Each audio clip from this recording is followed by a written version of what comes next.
Viviana, Alberto. Compañero. Repollo. Llegamos, Javier. Gracias. ¿Cómo no? Siempre se llega más. Siempre se llega más. Siempre se llega.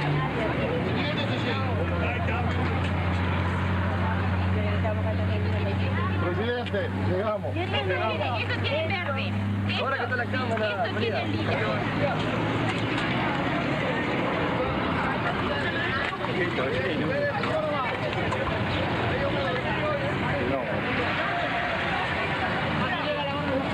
Casi quería pedazos, pero llegamos. Llegamos sí. Fuerte todavía.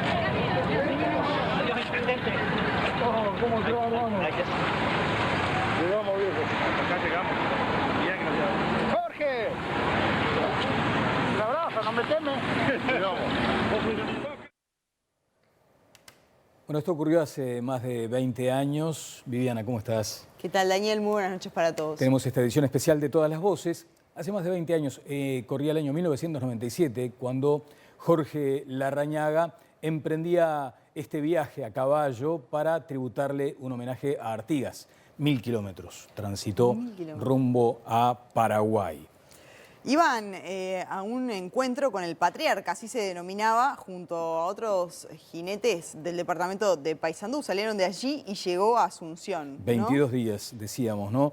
Y lo que acabamos de ver, lo que estamos viendo ahora en pantalla, es apenas un avance del material que obtuvo nuestro corresponsal Agustín Álvarez, que además compartiremos en esta edición especial. Y que muestra un poco el carácter de Jorge Larrañaga, ¿no? Allí en esas imágenes, cansado después de recorrer estos 1000 kilómetros a caballo, pero era algo que para él era importante, ¿no? Homenajear a Artigas. De hecho, hace 20 años, al recordar aquel viaje, dijo: mucha gente no comprende cómo un grupo de seres humanos se montó a un caballo y recorrió más de 1000 kilómetros para venir a tributar homenaje al general Artigas.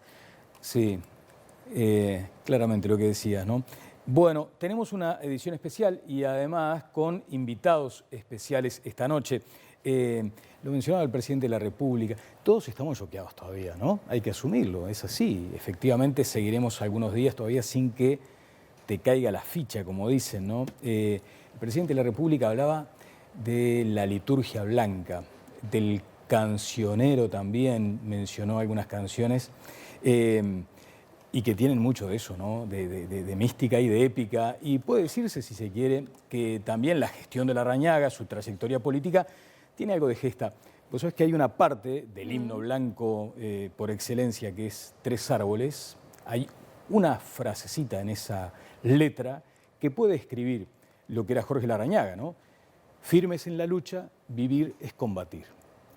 Él fue firme en la lucha, sobre todo en este último trayecto también al frente del interior. Vivir es combatir. Vivió combatiendo y murió combatiendo lo que era, lo decía hoy temprano Viviana, algunas obsesiones con respecto a la seguridad ciudadana. Sí, particularmente el narcotráfico, ¿no? Que fue su obsesión durante estos 14 meses de gestión. Y la idea es hoy repasar su vida personal, política, con amigos, con dirigentes políticos que lo han acompañado a lo largo de este trayecto, también con el sindicato policial, que claramente en las últimas horas, a través del sindicato, pero muchos oficiales han marcado un poco lo que ha sido la gestión de Larrañaga en estos meses, y también con un hombre de la casa, Rafa Porsekansky, para hacer un análisis más político, porque también queda un análisis político, es una pérdida importante para el gobierno de Luis Lacalle Pou. Si te parece, vamos a la presentación precisamente por lo que les decía Viviana. Hay como 3 dimensiones bien notorias en esta partida temprana de Larrañaga. Hay una dimensión humana, o sea, estamos en el lugar de su familia, no deben acreditar lo que está pasando. Esa dimensión humana es intransferible para sus amigos, su familia y para los correligionarios. Después está la dimensión política vinculada a su sector en particular, un sector que ahora queda sin su líder principal. Y otra dimensión que es la gubernativa, que obligó al presidente a hacer movimientos rápidos hoy. Estará Porsekansky además con algunos números que marcan cómo medía Larrañaga, como se dice, ¿no? Cómo medía en la consideración pública el ministro Larrañaga. Bueno, le damos las buenas noches. Empezamos por Patricia Rodríguez, dirigente del Sindicato Policial de Montevideo, Nos acompaña también el senador del Partido Nacional, Carlos Cami, uno de los hombres que ha estado al lado de Larrañaga desde el punto de vista político. Santiago González, director de Convivencia y Seguridad Ciudadana del Ministerio del Interior y también amigo desde hace muchos años, lo tuvimos este fin de semana conversando con Telenoche, y Rafa Porseca. Así que bienvenidos a los cuatro y muchas gracias por acompañarnos en una noche especial. Una noche especial. Santiago me decía, antes de venir aquí al estudio, claro, lo más impactante, lo más choqueante es que de un momento de estar en plena actividad pasa a este desenlace tremendo. Habían estado hablando un rato antes, Santiago. Claro, buenas noches. Un fin de semana bastante largo para nosotros. Jorge, el sábado, Jorge fallece 5:20, más o menos. 7:30, un rato antes me han dicho, mira Santiago, que hoy arrancá Frío Polar, ¿no? Sí, arrancamos. ¿Dónde arrancás? 18 y Fernández Crespo, el mismo lugar que el año pasado. Bueno, yo voy contigo. Diluviaba, había un ciclón extratropical, era un desastre. Y íbamos a salir, como salimos el año pasado, y vamos a salir este año de vuelta, a apoyar al Mides, llevando a gente en situación de calle a los refugios del Mides. Y en ese pequeño gesto, en esa charla muy menor, estaba el hombre que dio su vida por el otro. Puso su cuerpo, su tiempo, sus 40 años de servicio al servicio de la sociedad. ¿Por qué era un sábado? ¿Por qué era un sábado de noche? ¿Por qué era un sábado que llovía? ¿Por qué era un sábado que hacía frío? Donde él podía estar haciendo cualquier otra actividad y sin embargo, él sentía que tenía que estar en el primer lugar, porque en ese lugar no solamente iba a estar un amigo o un compañero de él, iban a haber policías, iban a estar mojándose y él quería estar en ese mismo lugar. Y él se ganó el cariño y el respeto en cada lugar, arrancando desde la Intendencia durante 10 años, en el Senado y en este ministerio, poniéndose en el primer lugar, siendo uno más, no mandando, sino compartiendo, conversando, seduciendo. Hoy se fue, aparte de un amigo, una parte enorme de mi vida, se fue un gran político, no del Partido Nacional solamente. Este tipo de personas, de hombres o mujeres, aparecen cada muchísimo tiempo. Cuando salimos de Montevideo hacia Paysandú el domingo, Carlos Daniel en San José, después pasamos por Trinidad, pasamos por Yung, entramos a Paysandú. La gente salía a cada callecita, a cada pedacito de ruta que venía de algún camino vecinal, que vaya a saber de qué localidad, gente con su camioneta, caballos, con banderas de todos los partidos políticos y sobre todo con banderas uruguayas, despidiendo a un extraordinario ministro de Interior que logró algo que no logró nadie, demostrarle a la sociedad que se podía. Y él siempre decía, se pueden hacer las cosas distintas, se puede bajar el delito, se puede combatir a la delincuencia, se puede combatir al narcotráfico. Y puso tanto su vida que a los 64 años nos dejó. Rafael, acá hay, como decíamos, varias dimensiones, ¿no? Si debieras describirlo desde tu condición de analista político, la figura política de Jorge Larrañaga, lo que deja como herencia y de pronto el vacío que deja también. Sí, buenas noches, primero que nada. Lo primero que hay que decir es que parte uno de los 3 dirigentes más importantes del Partido Nacional en el siglo XXI, por lo menos, ¿verdad? Es decir, es un liderazgo que se empieza a consolidar, sobre todo en la elección de 2004 tiene su primera precandidatura presidencial y es efectivamente elegido el candidato presidencial del Partido Nacional. Y de allí en adelante es una figura absolutamente central, junto a los dos Lacalle padre hasta 2010 aproximadamente, por allí, y Lacalle hijo a partir de allí. Entonces, el Partido Nacional pierde hoy una figura central, eso primero que nada. Sobre sus atributos como político, creo que hay una palabra que ha estado en la vuelta, reconocida por propios y ajenos, que es la palabra resiliencia. Es decir, una persona capaz de caerse y levantarse continuamente, y de luchar por aquello en lo que creía, ¿verdad?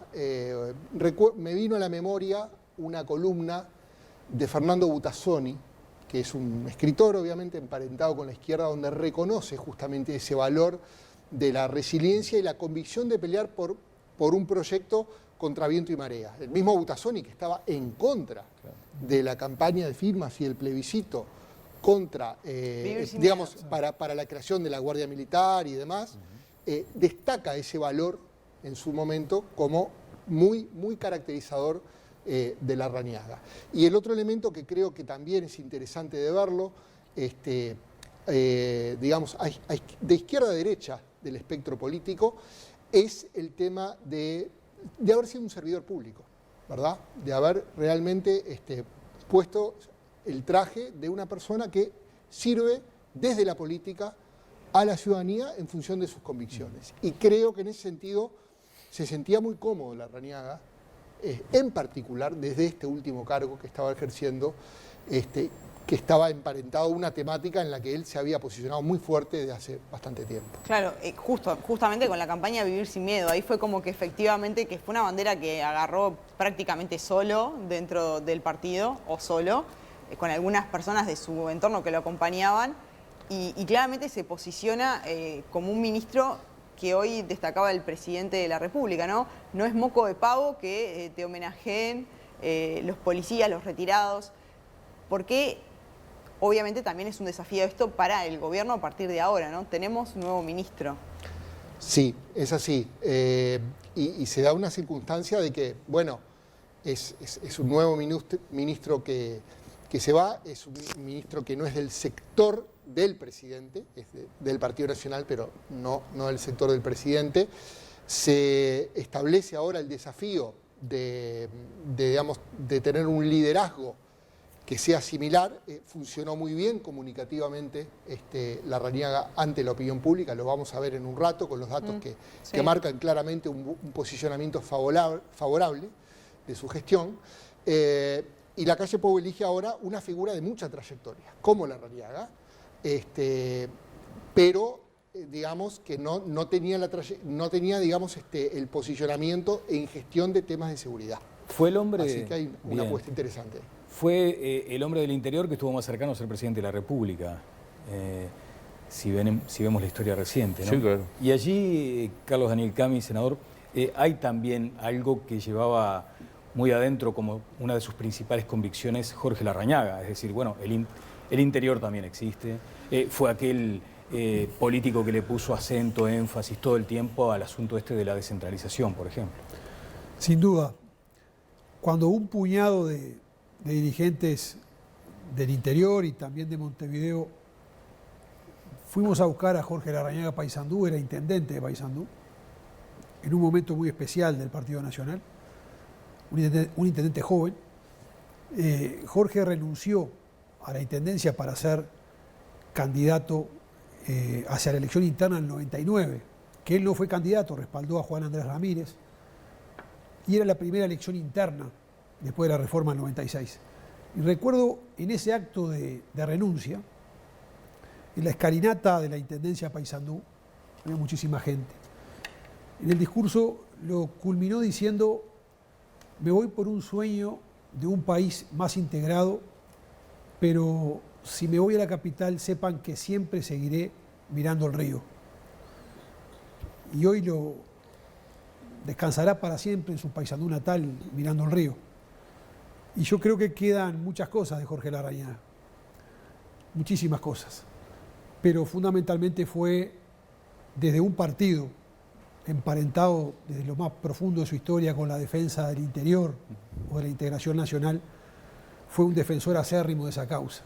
Recorrió el país 1000 veces, peleó por todas las causas de los pagos chicos y obstinadamente, tercamente, desde la convicción y desde el amor profundo a eso, hablaba de integrar el Uruguay, del sueño posible de un Uruguay más integrado, que quienes somos del interior sabemos que es una causa pendiente.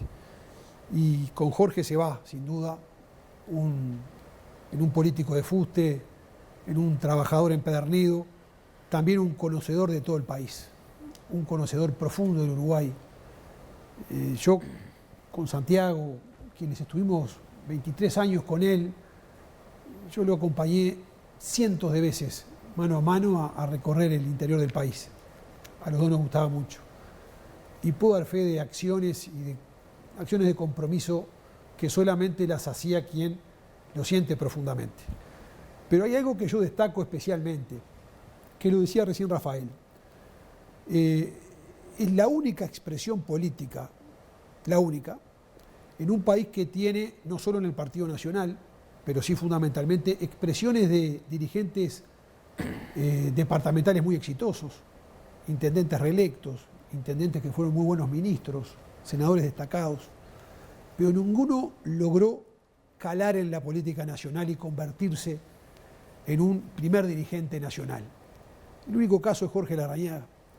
Irrumpió tempranamente, tenía 32 años, intendente de Paysandú, 10 años intendente muy exitoso, recordaba aún hoy la gestión de Jorge en Paysandú, y bueno, y se convierte en 20 años en el Senado de la República, en candidato a la presidencia de la República, en presidente del directorio, y lamentablemente se va en su mejor momento. Coincido en una gran gestión que estaba haciendo en el Ministerio del Interior, tal vez el ministerio más difícil, y que estoy convencido que aparte de ser una persona de una capacidad de trabajo envidiable, fundamentalmente la hacía por el sentido de responsabilidad. Tenía un sentido del deber que lo marcó toda la vida y se fue con el deber cumplido. Patricia Rodríguez, dirigente del Sindicato Policial. ¿Cómo estás? Buenas noches. Buenas noches. Ayer publicaste un video en tu cuenta de Twitter con los patrulleros en el entorno del Palacio Legislativo con la sirena prendida a modo de homenaje a Jorge Larrañaga y decías, se lo ganó. ¿Por qué? Bueno, eso es primero que fue espontáneo, que fue de sus propios compañeros, porque en algún momento se había dicho el sindicato y no, fue algo que nació de sus propios funcionarios, y digo compañeros, porque en realidad son homenajes que se hacen cuando, por ejemplo, se pierde un compañero. Entonces, qué mayor honor que los funcionarios le hayan podido hacer esa despedida de corazón, simbólica, pero que enmarca para nosotros muchísimo honor y respeto. Así que realmente uno lo que podía decir ante eso era, se lo mereció, o sea, se ganó ese lugar. Obviamente, cada ministro debe tener su impronta. Nosotros, cuando lo conocimos, no lo conocíamos de otro lugar, o sea que en realidad nos hicimos en el correr de este año y pico que tuvimos de trabajar, pero siempre fue sumamente abierto al diálogo, y como sindicato, en realidad a veces cuando uno se para como sindicato debe ser sincero con lo que realmente vivió y no es hacer política. Es decir, nosotros tuvimos esta relación con él, una relación de cercanía, una relación que era, si pasaba algo, un WhatsApp, una llamada, y es verdad, como dice Santiago, a cualquier hora, porque aparte los policías somos demandantes, entonces somos bastante, él lo sabe porque también lo molestamos bastante. Y la verdad que siempre estaba y siempre trataba de buscar la solución. Entonces nos íbamos de cada reunión con un montón de anécdotas y chistes que siempre también era capaz de transmitir y bueno, y hacerla mucho más amena hasta las reuniones que eran más ríspidas, porque es un sindicato que le va a plantear modificaciones, por ejemplo, a lo que fue la ley de presupuesto. Y sin embargo estuvo dispuesto a modificar todo lo que entendió con sus trabajadores que afectaba.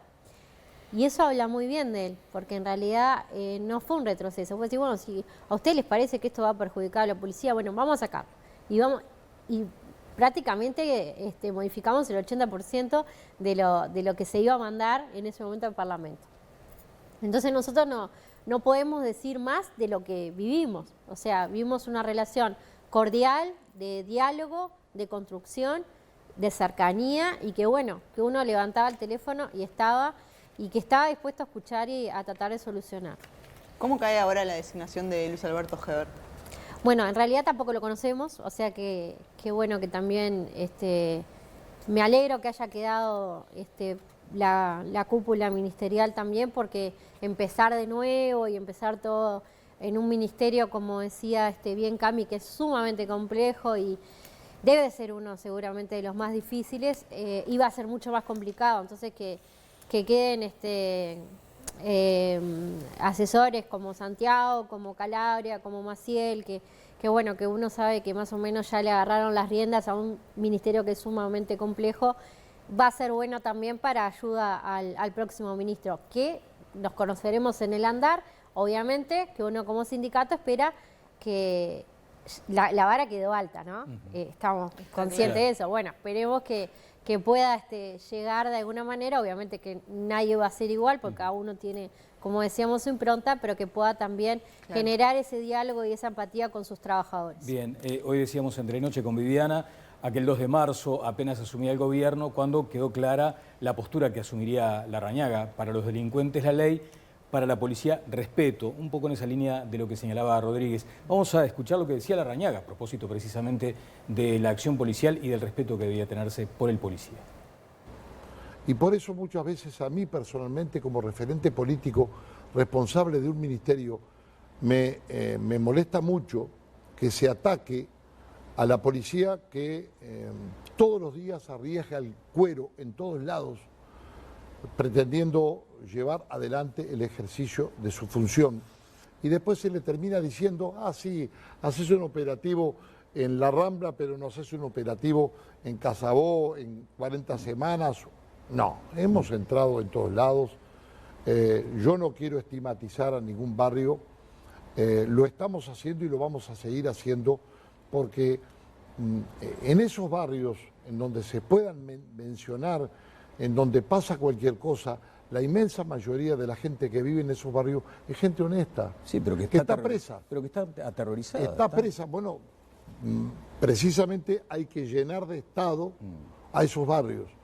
Tenemos que entrar con el Ministerio de Desarrollo Social, Ministerio de Vivienda, toda la parte de deportes, las policlínicas, el Ministerio del Interior, para también entrar a ocupar territorio por parte de la sociedad y de la convivencia pacífica. Bien. Eso es lo que tenemos que hacer y ese es el objetivo que tenemos.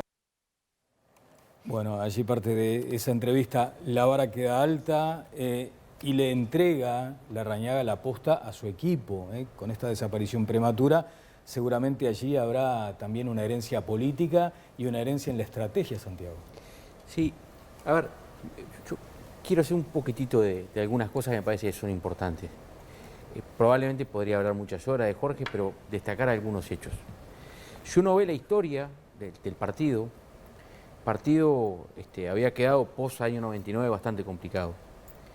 Y como decía Carlos Daniel, que me cuesta decirle Carlos Daniel porque le digo por su apodo que es el Cabeza, como lo quiero mucho y se lo digo todos los días, tomo carrera para decirle Carlos Daniel. Además es medio telenovela, ¿no? Con Carlos alcanza. Pero es Carlos Daniel. Comedia venezolana. Claro, sí. Jorge en ese año, en esas elecciones de 2004, hizo una transformación de un partido, abrió las puertas de un partido y lo llenó de jóvenes, lo llenó de sueños, lo llenó de futuro.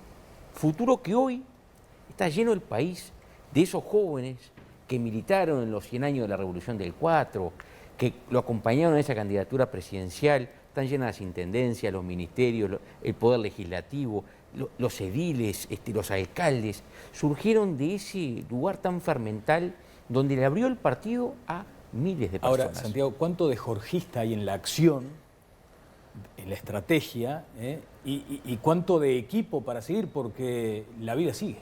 La vida sigue y mañana amanece. Yo hoy hablé con el ministro designado, Luis Alberto Heber, que va a asumir mañana a las 11 de la mañana. Yo lo conozco a Luis Alberto hace muchos años. Por supuesto que le voy a desear y lo voy a acompañar y lo vamos a acompañar, porque lo que Jorge nos dejó es que primero y antes que nada está el país. Que todo nuestro esfuerzo, todo nuestro trabajo, de todo el día, porque Jorge trabajaba todo el día salvo cuando dormía. Lo único que dejaba para no trabajar es cuando dormía. Trabajaba de lunes a lunes. Y estaba siempre, porque el Ministerio del Interior lo que tiene es, primero que nada, no hay un buen día. El día bueno es que tuviste menos rapiña que el día anterior. Pero siempre va a haber rapiña, siempre va a haber homicidios, siempre va a haber hurtos, siempre va a haber reclamos, puede haber un copamiento, puede haber un problema en una cárcel. Es un ministerio que tiene hasta vida propia, late, y hay que estar muy alerta. Y Jorge lo estaba con alegría, y lo estaba con entusiasmo. Y ese entusiasmo, yo durante estos 2 días, aparte de los 22 años, hablamos muchísimas horas con un hermano de la vida, que es Luis Calabria, que al igual que yo, adorábamos a Jorge, lo adoramos, porque sigue estando nosotros, y planteaban, bueno, ¿y cómo seguimos? Y seguimos en el accionar, como va a estar Carlos Daniel, como está lleno de gente en el país, que quizás que sin el rótulo, pero la presencia de Jorge en el partido es mucho más grande de lo que nosotros mismos nos damos cuenta. Y la demostración de que se iba un gigante fue que el país se paró por la muerte de él. No pasa normalmente. Entonces, yo vi, yo escuché, yo recibí llamadas, recibí videos de cientos de policías llorando por quien era un jefe que en 14 meses no hizo una pequeña gestión, le devolvió la dignidad, el orgullo, le devolvió el respaldo, le devolvió la fe de salir a pelear que yo te respaldo, salí a trabajar que yo soy tu garantía, al buen policía, nunca al mal policía. Le devolvió en cárceles, Patricia, le devolvió el uniforme, porque estaban vestidos con otro uniforme, que era un uniforme beige. Le devolvió el uniforme azul. Y uno veía al policía salir a la calle todos los días, por supuesto que con resultados distintos, porque antes había tenido el respaldo, no solamente del ministro, porque no hay posibilidad de lograr los resultados que logró sin armar un gran equipo. Un director de la policía, subdirectores, jefes de policía de los departamentos. Sí, igual vale decir también que el directores. equipo, hoy justo escuchaba una entrevista y él decía, bueno, yo no voy a fabricar policías, ¿no? En verdad hay mucha gente que es la misma. Por supuesto. También, ¿no? Y lo que por allí cambió justamente es el liderazgo. Pero el Ministerio del Interior tiene mucho de impronta de quien lo lidera. Muchísimo. Porque no es lo mismo una persona que le dice, bueno, cuidado con lo que haces, a que vamos a pelear, vamos a darle duro, vamos contra el delincuente. Porque tenemos que ir a defender el honesto. Y es lo que hizo. Y él iba a la comisaría, iba a la zona, iba al cuartel de bomberos, iba a la Republicana, recorrió el país, saludaba a cada policía, se interesaba por la situación del barrio.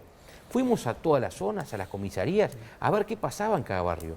Los operativos, cómo se hacían, qué hacíamos. Creó la Brigada Departamental de Drogas. Hoy en Montevideo, en Canelones, hay Brigada Departamental porque un ministro llevó adelante con el Partido Nacional un cambio significativo. Y hay un combate de verdad a la droga, con todo lo que ello supone. Tenemos 1.800 presos más porque la policía salió a trabajar con un respaldo político enorme, legal y político. Nada bueno puede sacarse de una muerte prematura desde ya, ¿no?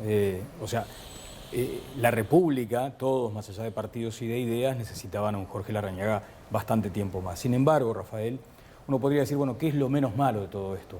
Y de pronto es como lo que decían, ¿no? Ese shock, ese parate para decir, a ver, ¿y el sistema está funcionando en relación a aquello que buscaba tanto Jorge Larrañaga, que era lo del tendido de puentes? Se ha recordado todo el tiempo, sí, aquellos encuentros con Mujica. Se notó este fin de semana. Y se además, notó, ¿no? por ejemplo, las declaraciones del intendente de Canelones. O sea, es como que a veces, como aquella promoción de Funza, creo, ¿no? Hay que parar para seguir andando, ¿eh? Y en ese sentido, ¿hay expectativa, hay esperanza de que algo de esto quede? No solo de que quede, yo creo que está. Hace poco me consultaban si realmente, claro, porque está bien preguntarse cuando uno ve lo que pasó en Chile hace un tiempo, ¿no? Ahora que se está reacomodando un poco el sistema, lo que pasa en Colombia, la turbulencia que tiene Brasil, la turbulencia ahí, que tiene Argentina también. Es muy válido preguntarse si esas cosas pueden llegar al Uruguay, pero hay que tener cuidado con el uso de la palabra grieta. Yo estoy entre quienes creen que en Uruguay no hay una grieta de este estilo. Por supuesto, no estamos vacunados contra la polarización política y contra la violencia política, pero todavía tenemos un sistema con altos niveles de institucionalización, con buenos canales de diálogo entre oposición y oficialismo, hay puentes tendidos. Hay algo que sí cambió y es el tema de las redes sociales, donde tienen voz muchas veces quienes no deberían tenerlo en términos de la contribución a un debate sano. pero que muchas veces no son figuras de primer orden. Alguna vez, algún caso puede haberlo, pero en general el diálogo, el intercambio entre las figuras políticas es civilizado en Uruguay, en términos comparativos, y en términos comparativos digo, frente a otros países y frente a Uruguay mismo, ¿verdad? Rafa, no, y justamente cuando hay un episodio como este, como sucedió también con Tabaré Vázquez, uno ve que no es simplemente que el problema de que, digamos, fallece una persona y se destaca lo bueno, que eso es natural hacerlo. Creo que hay algo que es propio del Uruguay que todavía funciona bien en el sistema político. Hay un nivel de respeto, generalmente, por ejemplo, no se discute sobre asuntos privados de los legisladores o de las figuras de gobierno, se discute sobre ideas. Creo que esos son valores a preservar. No estamos vacunados, reitero, pero hay que tener mucho cuidado con el uso de la palabra grieta. De hecho, mira que no fue el analista profesional sos vos, yo estoy afiliado a esa teoría, no creo que haya grieta, pero decía también si esa vocación que tenía Larrañaga no debe ahora quedar más reivindicada aún, ¿no? Ante la falta de un líder que era el de tender puentes. Santiago, y sobre la acción en particular de Larrañaga, ¿efectivamente había amenazas de muerte contra el ministro? Sí, pero él le daba muy poco interés. ¿Pero cómo administraba eso con ustedes en el equipo, digamos? Porque había algunas serias, nos consta, sí, ¿no? algunas que se investigaron, pero Jorge estaba decidido a cambiar la realidad. Creo que en esos 14 meses la cambió. Y muy afiliado a lo que dice Rafael, yo primero me gustaba y quisiera decir simplemente una cosita muy chiquita. Jorge, aparte de ser un político, un hombre de Estado, ministro, intendente, lo que fue, primero que era un ser maravilloso. Un ser que daba todo por sus amigos y sus compañeros. Una muy buena persona, bueno de verdad. Mi subjetividad a veces probablemente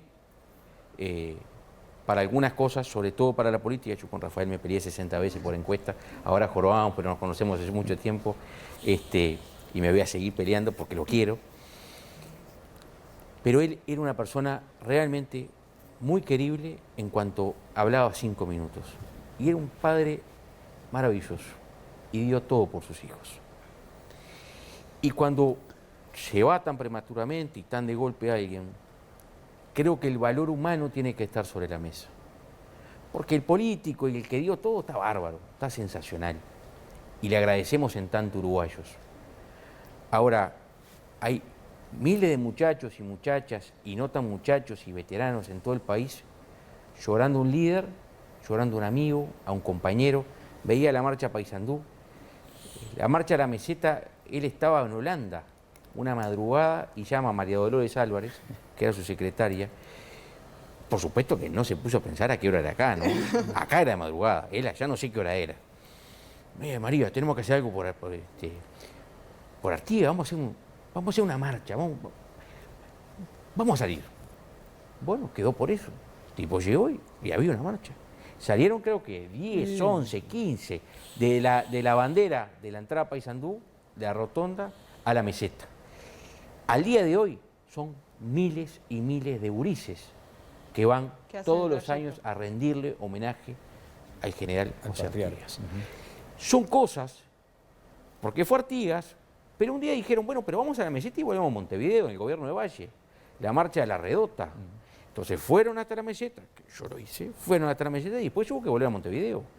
Y entraron por 18 de julio, que lo esperó el presidente, Jorge Valle, en el edificio de presidencia actual.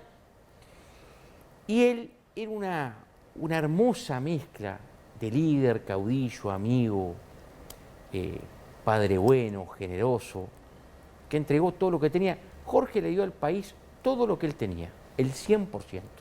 Y cuando una persona da todo y no se guarda nada, hay que pararse y aplaudirlo, sea del partido que sea. Y cuando uno ve personalidades de todos los partidos políticos realmente dolidos, conmocionados, como el expresidente Mujica, Julio María Sanguinetti, gente del Partido Colorado, de todos los sectores, del Frente Amplio, de todo el espectro del Partido Nacional, de todo el sistema sindical. Jorge tenía un gran diálogo, con todo el sistema cooperativo, un gran diálogo. y creía que había que tener, él con Adellón de Paysandú, no tuvo un paro, porque él tenía un hermoso diálogo, porque construyeron una relación.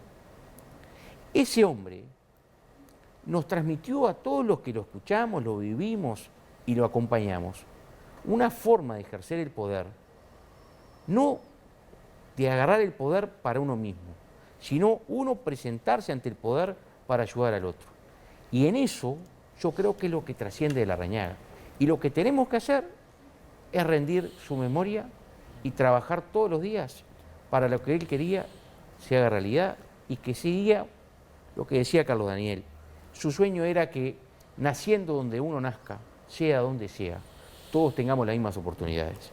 Y ese es el gran sueño de Jorge desde que arrancó la política y creo que el partido le va a rendir homenaje cuando eso pase.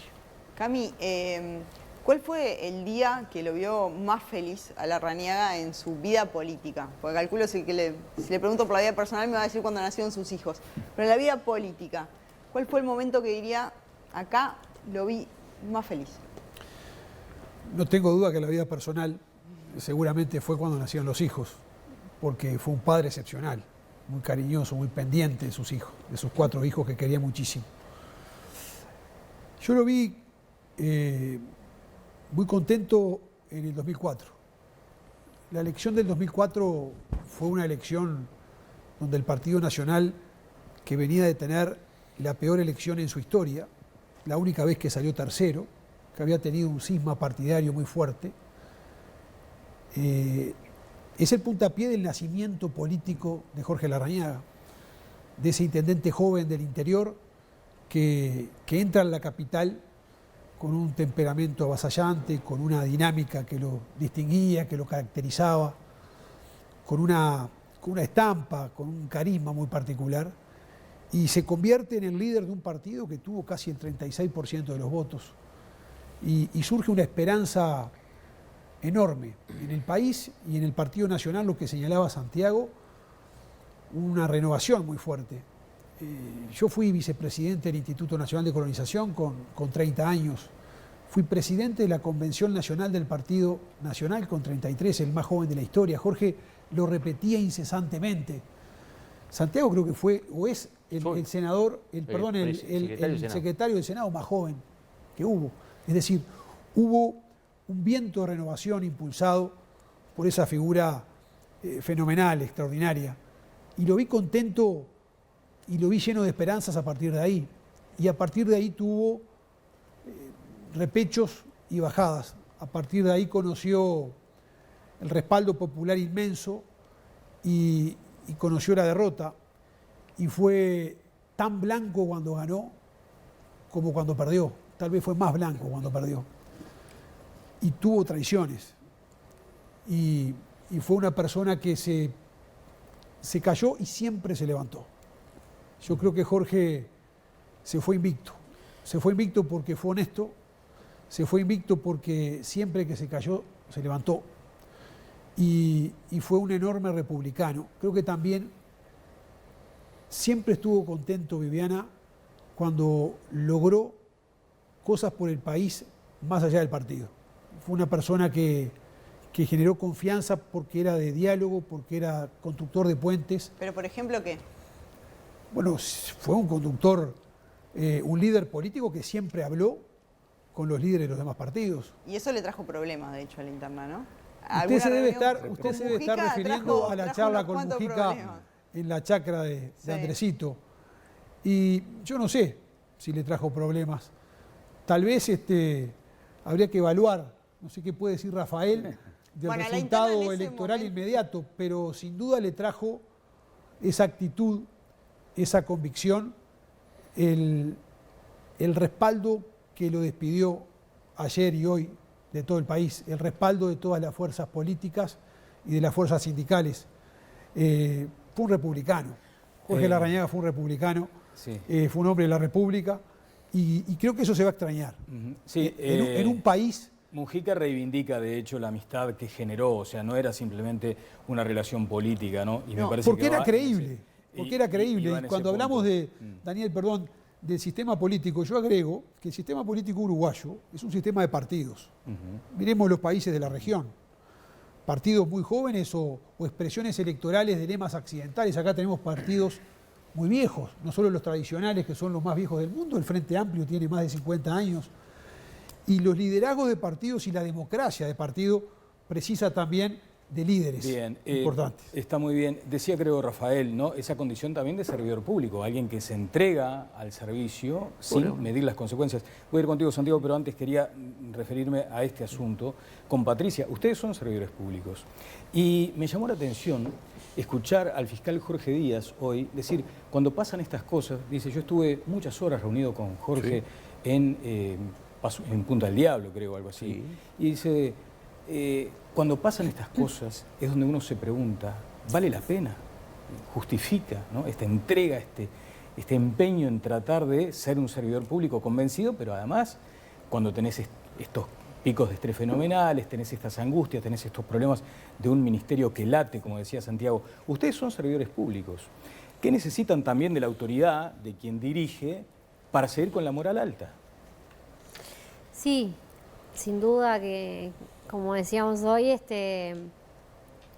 había ganado eso, ¿no? Creo que igual no hay mucho desacomodo a nivel interno, o sea que más o menos se va a seguir por la misma línea y eso es bueno porque da estabilidad y también seguridad al seguir trabajando como se venía hasta ahora, ¿no? Porque bueno, cuando pasan estos lamentables sucesos también, bueno, tembla todo, a ver qué se mueve, qué no, cómo vamos a hacer ahora. Y bueno, creo que es acertado de mantener un poco el esquema que se estaba haciendo hasta ahora. Lo mismo que Larrañaga, como decía Santiago, que dejó su vida, digamos, en este trabajo que realmente te lleva a la vida, le pasa a los funcionarios, le pasa a los funcionarios policiales. Imagínate si hiciéramos este mismo reconocimiento que se está haciendo por el ministro, por cada compañero que pierde la vida, también en la misma situación, porque la entrega a favor de la seguridad pública. O sea, debería tener también los mismos honores y nosotros reconocer muchísimo más la entrega que da cada policía cuando sale a trabajar y no sabe si vuelve a su hogar, ¿no? O sea que en realidad esto hoy lo vemos en el ministro, pero pasa a diario, pasa lamentablemente muchas veces con muchos compañeros, que algunos quedan para contarlo, como el caso de la compañera que hace poco fue homenajeada, que tuvo 3 tiros en su cabeza, que fue algo también que el ministro no es menor y estuvo en esos lugares donde también había que estar, estuvo en los velatorios, estuvo cuando un compañero estaba herido, lo visitaba en el hospital. Entonces todo eso fue generando un cambio interno que también favoreció muchísimo el sentirse, como decía, respaldado. No era solo un respaldo simbólico o que tenía que ver con normativas, sino era que él iba, y eso está bueno. Obviamente que ahora venían etapas, iban a venir, que seguramente estaremos con el ministro nuevo porque viene la rendición de cuentas y también queremos que ese simbólico se transforme en mejor salario, vivienda y todo lo que todavía nos falta para los funcionarios policiales, pero creo que vamos en el buen camino y que vamos todos a pelear por esa dignificación del funcionario que no va solo, obviamente, con palabras, que tiene que ir también acompasado con un montón de reivindicaciones que aún nos faltan tener para nuestros trabajadores. Apelando a alguna anécdota con ustedes dos, esto de Guapo, ¿no? Es un apodo que tiene desde chiquito. Y este fin de semana que hemos visto muchísimas imágenes de Larrañaga, se lo ven varias saludando fuerte, te pegaba en la espalda, era como una cosa bruta. Pero a su vez tenía todos estos gestos de calidez, ¿no? De un ser sensible. ¿Tienen ahí alguna historia que por allí refleje esta doble condición de esa palmada que te desacomodaba y también esto otro de calidez? Y Daniel recién hacía referencia a Mujica del Frente Amplio y este fin de semana Lucía Topolansky decía, por ejemplo, que ahora cuando José Mujica estuvo internado por la espina, del gobierno lo llamaron 3 o 4 personas a la casa, ¿no? Y una había sido Larrañaga, justamente. Entonces, más allá de, y en este caso era por un tema de salud, entonces... Es que en sí es una pena que algo tan fabuloso como el diálogo entre pares, entre mujeres y hombres que en definitiva hacen que el gobierno y el país funcione, tenga consecuencia política. Yo creo que si algo no tiene que dejar Jorge, es que eso es lo que está bien. No para que se aplauda. Los grandes acuerdos nacionales se logran conversando, se logran yendo. Uno tiene que ir al otro. Siempre tiene que haber uno que dice yo voy. Y Jorge fue. Y fue por el acuerdo por la educación. Fue para lograr una ciudad universitaria de la cual estaba enamorado y no la pudo concretar, pero concretó el proyecto. Lo de la patente, por ejemplo, La ley, Es ley. la ley la concretó. Es ley que no se ha cumplido. Y fuimos a la cárcel de Migueletti, la recorrimos, le sacamos fotos, iban a ver 1000 gurises. Él fue y se juntó con Sanguinetti, con Mujica, con Lagalle y con todo aquel que fuese necesario para lograr que las cosas se hagan. Porque cuando uno es un hombre de Estado, lo que quiere es lograr que el país funcione y camine. Y eso no debe ser visto de otra manera que lo que debe hacer un político. Entonces, esa enseñanza es para mí fundamental. Los costos políticos hay que pagarlos. No importan. Lo importante es lo que uno pueda lograr en la vida. Y a nivel de anécdotas, que Cabeza y yo tenemos 10.000, yo qué sé, 10.000. Elegí la mejor. en 30 segundos. En 30 segundos, ahí va. Vos sabés que estábamos en el directorio, yo había sido padre de Agustina, mi primer hijo. Y dentro de esa tosquedad y el que te saludaba te arrancaba un pulmón, un hígado. O sea, su palmada era una Sí, palmada claro, de mano. de De verdad. mano. Me dice, vení, vamos hasta acá, hasta la peatonal de Sarandí, que tengo que ir a arreglar un reloj, no sé cuánto. Llegamos ahí, va al mostrador, me dice, Tomás, yo quería que tuviese las primeras caravanas de tu hija sean las mías. Y te ganaba. Claro.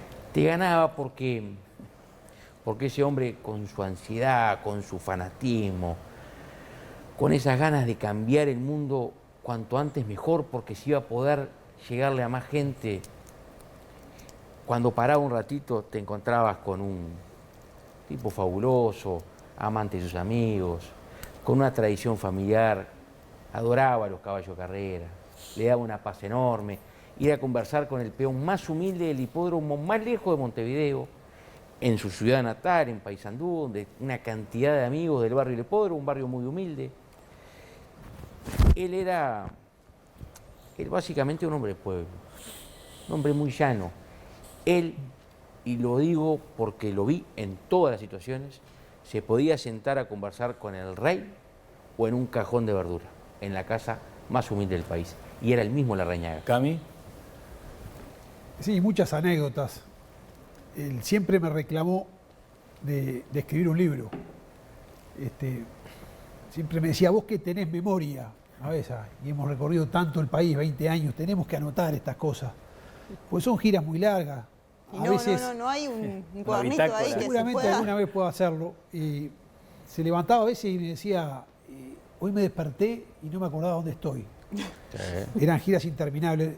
Y a propósito, Viviana, tu pregunta de alguna anécdota un poco tal vez graciosa, que tenga que ver con esa doble característica de alguien rudo, de físico, de complexión gruesa, el tono de voz también, su expresión corporal imponía, pero a su misma vez cariñoso. Yo recuerdo entrando a un acto que había organizado el diputado Rodrigo Goñi, el Vasco Goñi en Salto, muchísima gente, y veníamos entrando y sale a saludarlo. Hoy falleció don Ramón Racedo, un dirigente de Salto, que usaba peluca. Y el guapo lo agarra, ¿qué haces, Ramoncito? Con aquellas manos grandes y con esa vehemencia que tenía, para expresar el cariño. Y lo agarra de la cabeza para saludarlo y se queda con la peluca de Ramón en la mano y Ramón se acomodaba el quincho y la gente se reía. Y bueno, ese fue Jorge Larrañaga, capaz de expresar en un acto el temperamento, la vehemencia, las ganas, la fuerza, la convicción y el cariño, y el enorme corazón. Bueno, a nosotros los periodistas nos ponían algún aprieto porque tenía como esa doble cosa también, ¿no? De generar toda esa cuestión de mucho afecto, porque además somos un país de cercanías, nos conocemos todos y es posible también tenerle respeto y cariño a un dirigente así, pero también te fruncía a veces el entrecejo, cuando sí, te pero quería siempre marcar. tomaba todo con respeto y por más que no le gustaba, La enorme respetaba, lo cual cantidad es de muy valorable. mensajes Sí. de todos los periodistas a todos los que estábamos en torno a él. Primero, pero ¿cuántos? El cariño. Creo que generó ese respeto, ese que a él le importaba también lo que te pasaba a vos. Claro. Y se generó durante tantos años ese respeto, ese que siempre atendía.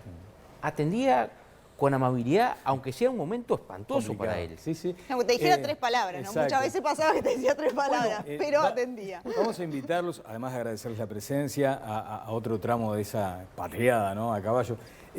Brevísimo, porque se vienen los números de Rafael. Tenemos, si no dijimos, ¿no? La aprobación del gobierno de Exacto. mayo de 2021. Eso en un ratito, pero dijo el presidente, estaba en su mejor momento. Estaba en su eje, había encontrado su centro, estaba en su mejor momento. Desde el punto de vista politológico, ¿era efectivamente así? Sí, estaba en un muy buen momento, efectivamente. Carlos dijo hoy, el 2004 fue un muy buen momento también para él. Ganar una interna ante un peso pesado como la Calle Herrera, tener al Partido Nacional con una votación que no logró prácticamente, justamente desde la victoria del año 90, ¿verdad? Del 89, mejor dicho. Claro. Con una votación muy buena. Ahí ese fue otro gran momento. Pero este era un muy buen momento también para Larrañaga.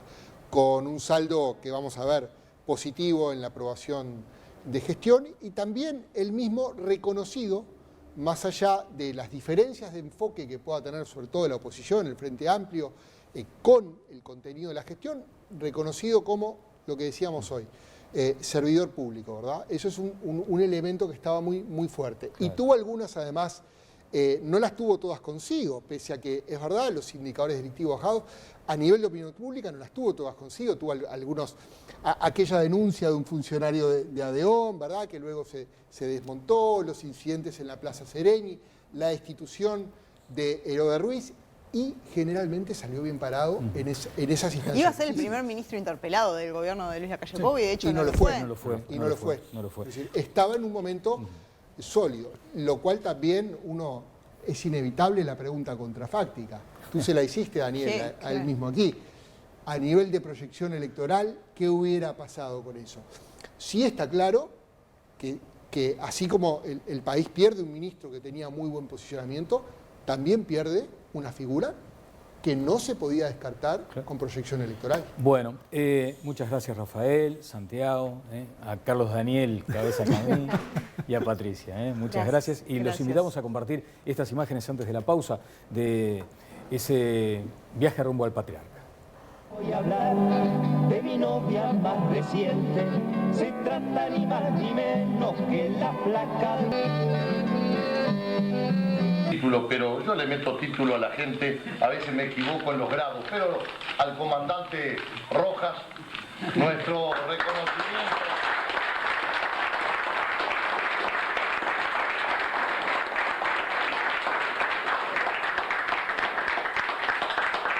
Nuestro reconocimiento a él y su gente.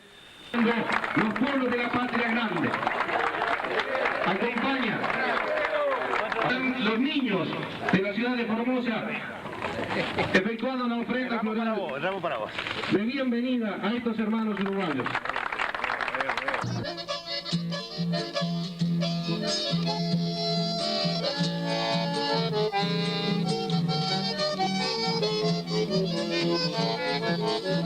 Vengo de lejos, amigos míos, aquí les voy a dar. Vengo de lejos, soy de corriente.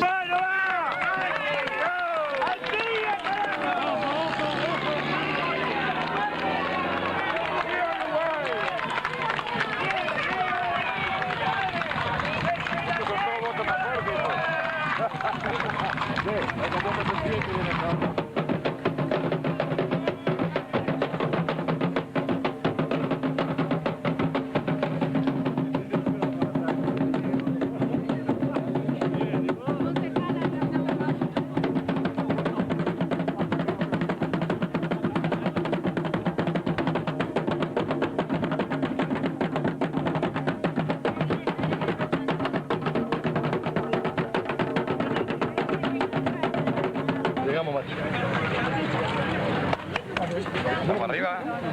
¿Qué? Acá, vení, ¿dónde? Vení, yo que te presento a una amiga. Hola. Esta es mi hija.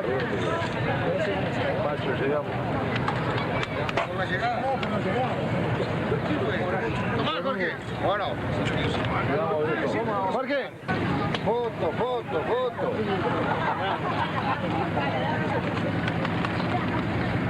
Sebastián Alberto. Compañero. Repollo. Llegamos, joder. Gracias. ¿Cómo no? Siempre se llega más. Siempre se llega más. Siempre se llega.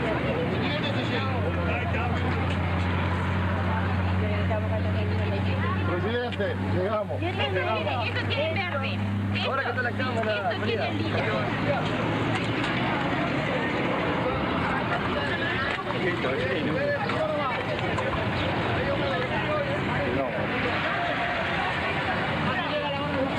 Casi quería pedazos, pero llegamos. Llegamos la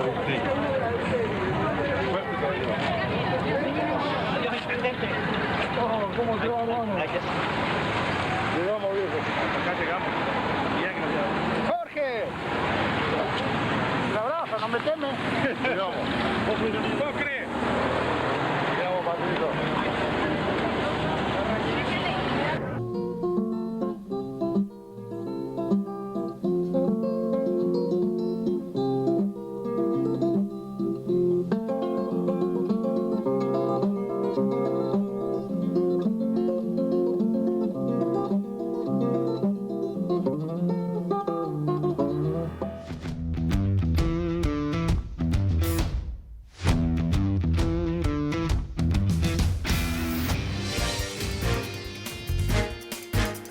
Gracias, compañeros. Bien decían ahí en estudios y lo decía la placa, último momento. Estamos en este lugar icónico de la ciudad de Montevideo porque baja la DGI para los literal E. Para todos, no. Para los que se pasen a la facturación electrónica. Y es gratis. Atención, me dice acá la cucaracha Marito que incluso lo pueden hacer con la empresa líder del mercado, que es Memory. Volvemos a estudios.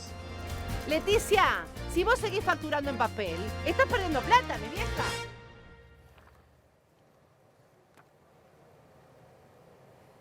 Bueno, para el cierre de esta edición de Todas las Voces tenemos algunas novedades importantes respecto al caso Rocco Morabito, que asoma, hoy lo decíamos, casi que como un homenaje póstumo a aquel interés que tenía Jorge Larrañaga de encontrarle una respuesta a este asunto, El ¿no? guionista de Dios a veces es increíble, la Es verdad. tal cual, tal cual. Rafa Porsekansky con este monitor de opinión pública, aprobación de gobierno, mayo de 2021. ¿Por dónde empezamos, Rafael? Mirá, Daniel, empezamos por el tema que tratamos Claro. la mayoría del programa, que es justamente la figura de Jorge Larrañaga y su posicionamiento ante la opinión pública. ¿Cuándo fue medido esto? Esto fue medido entre el 13 y el 20 de mayo. 824 casos a nivel nacional con encuesta de muestra aleatoria de telefonía celular en todo el país. Bien. ¿Verdad?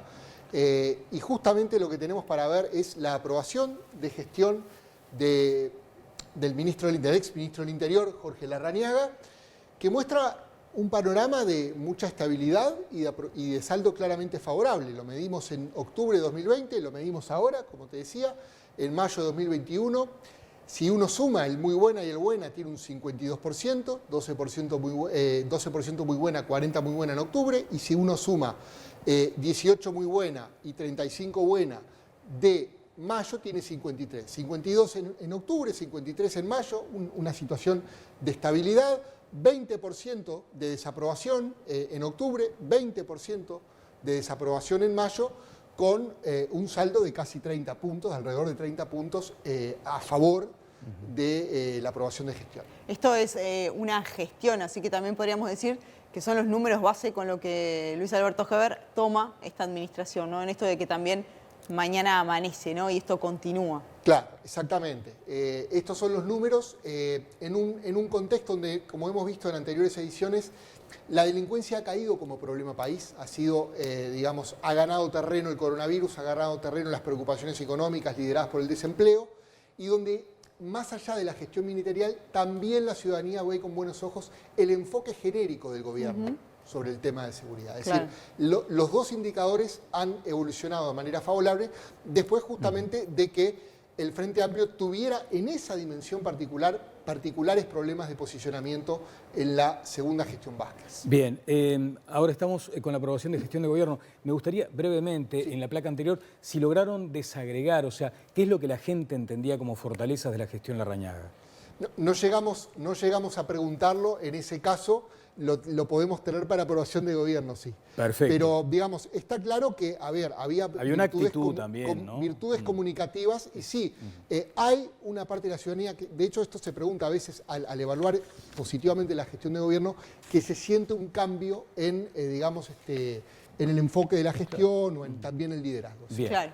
Vayamos entonces a este informe de la aprobación del gobierno de Luis Lacalle Pou. Bien, vamos a empezar por la foto, como siempre decimos. La foto de la aprobación general de gestión en mayo. Nos da, combinando el buena y muy buena, un 55% de aprobación. 24 muy buena, 31 buena. La evaluación neutra es de un 26% y la evaluación negativa es de un 18%.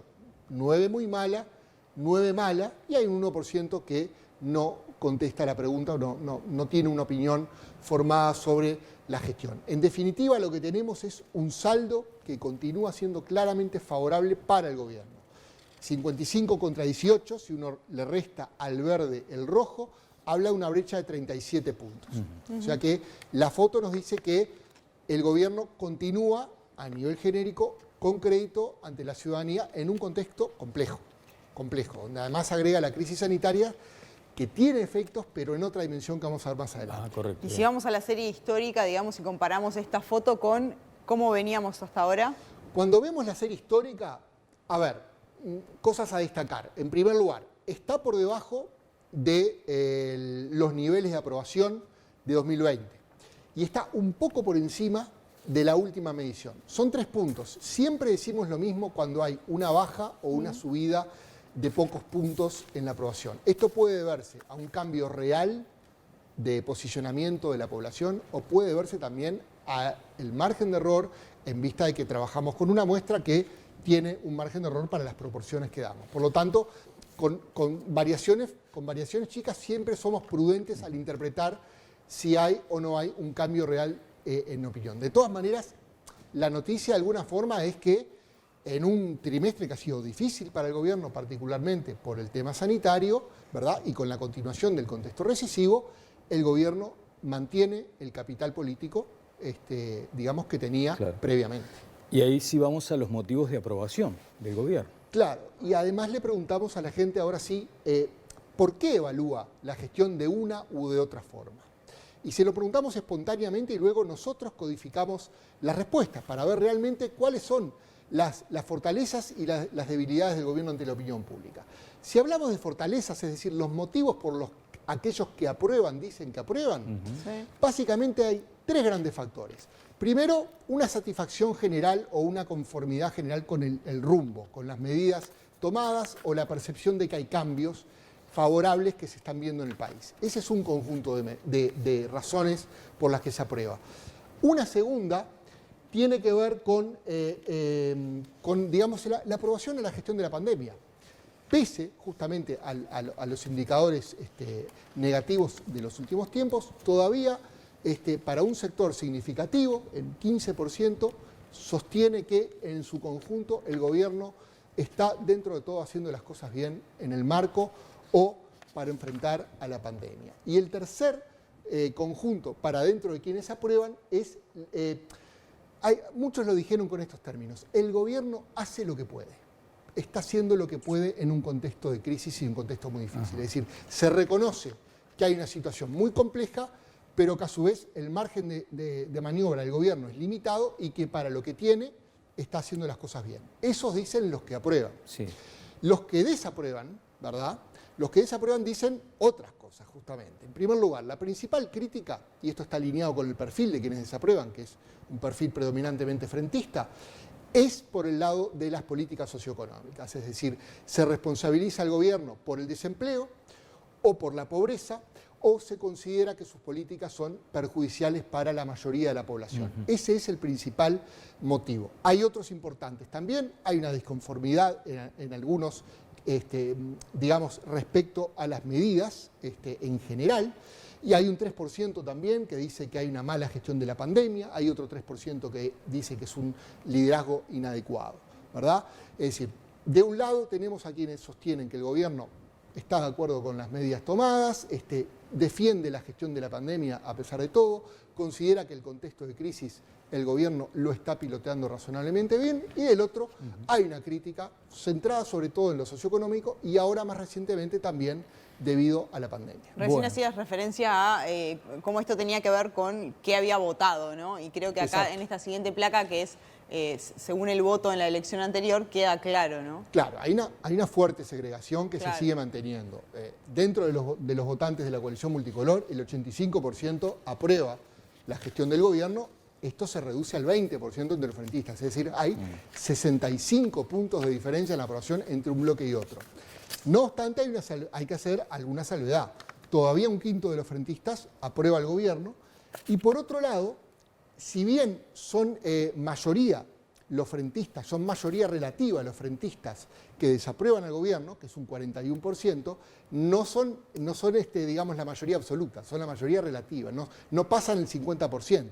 Esto, en definitiva, este comportamiento de los frentistas, donde hay un grupo importante con evaluación neutra y un grupo no despreciable con evaluación positiva, ayuda a entender por qué la brecha de aprobación es bastante grande a favor del gobierno. Claro. Si no, sería mucho más concentrada, ¿verdad? Bien, y después vamos a ponerle foco a la gestión sanitaria. Claro, porque acá hay un elemento interesante y que nos interpela para el análisis, porque al tiempo de preguntar si la población aprueba o desaprueba la gestión sanitaria, acá sí vemos un cambio importante a la baja en este trimestre.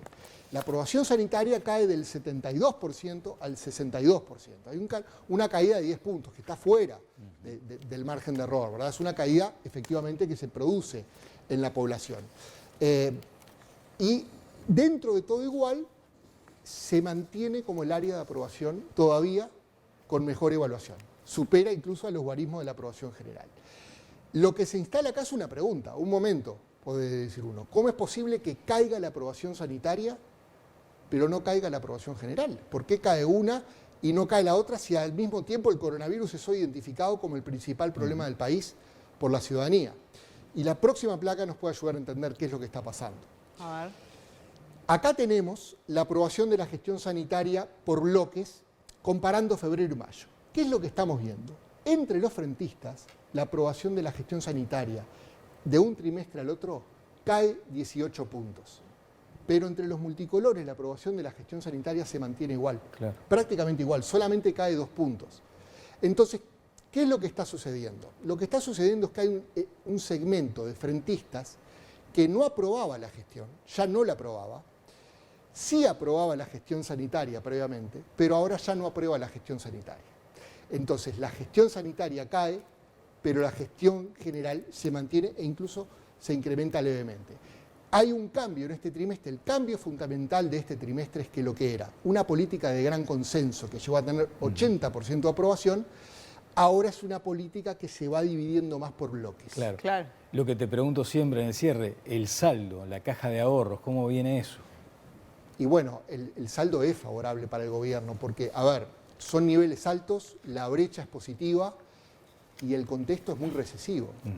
Es muy recesivo a nivel económico y es muy complejo a nivel sanitario. Y el gobierno logra sortear un trimestre bastante complicado. ¿Hasta cuándo puede durar? ¿Hasta cuándo la gente va a decir, bueno, estamos en un contexto de crisis, el gobierno no es responsable de lo que sucede? Porque eso tiene mucho que ver. Bueno, es una de las grandes preguntas de opinión pública que se instalan ahora. Muchas gracias, Rafa. Un gusto. Muchísimas gracias, Rafael Porsekansky, director de Opinión Pública de Opción Consultores. Y lo que les decíamos, acá estamos hablando de uno de los principales prófugos de la justicia italiana. Y por otra parte, cuando uno alude a Rocco Morabito, está hablando de uno de los criminales más grandes, más peligrosos, de las bandas más poderosas del mundo, además. Totalmente. Hoy decíamos que era una de las noticias del día y a esta hora, de hecho, está ocupando la primera plana en Brasil y también de la página de la policía brasileña, ¿no? Lo que se sabe hasta esta hora es que Rocco Morabito fue detenido en compañía de otro prófugo italiano que también tiene un pedido de extradición a ese país y que claramente se venía tras sus pasos, ¿no? Porque lo que plantea la policía brasileña a esta hora es que en las últimas horas habían viajado a Brasil efectivos de Interpol Italia, en el entendido de que efectivamente se iba a lograr dar con este capo del narcotráfico, bueno, a esta altura internacional, pero capo de la mafia italiana. Sí, y se está mencionando, para conocer más detalles de esto, que habrá mañana una rueda de prensa a las 10 de la mañana por parte de la Jefatura de la Policía Federal. Obviamente lo tendremos en nuestras ediciones, pero también decíamos, ¿no?, que era como dijiste vos, el guionista de Dios, porque Tremendo. recuerdo perfectamente una obsesión del ministro Larrañaga con este tema. Y sabés que me parece increíble también que haya aparecido Rocco Moravito, este capo mafioso italiano, antes que sepamos qué ocurrió esa noche en Cárcel Central. Era un tema que el ministro del Interior, Jorge Larrañaga, seguía y que Fiscalía y el fiscal que tiene este caso no ha dado información todavía a los uruguayos. Bueno, habían pedido que revisaran todo, básicamente, ¿no? Hasta aquí esta edición especial de Todas las Voces. Será hasta el próximo lunes. Chau, chau.